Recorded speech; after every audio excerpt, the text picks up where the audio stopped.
Final look. First of all, once again, I'd like to thank Grace Lady for sending me this wig. This wig can be found on Amazon, and the current price for this wig is $51.99.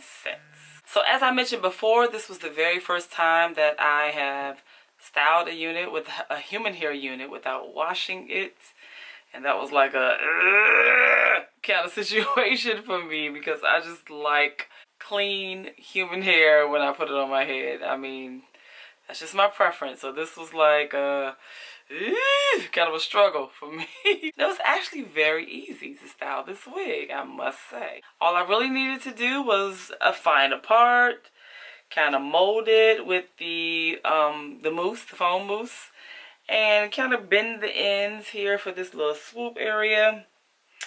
And that was really it, y'all. Like, I didn't do a whole lot to this unit. I did secure it using my Got To Be Glued gel in the black bottle, the clear gel. Alright, so if you are looking for super cute pixie style cut human hair wigs, I highly recommend this one. This one came with 150% density, and it already came pre-plucked. When I tell you I didn't do anything additional, I didn't do anything. I didn't pluck any further. I didn't bleach the knots.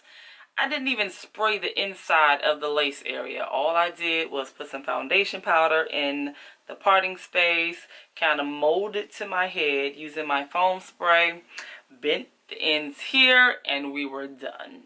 Super easy, y'all. And I'm not normally a fan of like short pixie cut styles. I don't think they work for my face as much as they work for others, but I actually really like this one. I mean, I'm surprised. I really like this one. This is really easy, y'all. So let me go ahead and give you a little quick 360 of this baby. Ow. Alright guys, so thank you so much for watching this video. I hope you found it helpful as usual. Please be sure to thumbs up this video. Make sure you are subscribed and make sure you hit that notification bell. And I will catch you guys in the next video. Alright, and also as a reminder guys, I am on this journey to reach 1K. I am at about 800 right now. So all support is welcome, okay? Thanks so much, guys. I appreciate you for watching, and I will see you in the next video. Bye, y'all.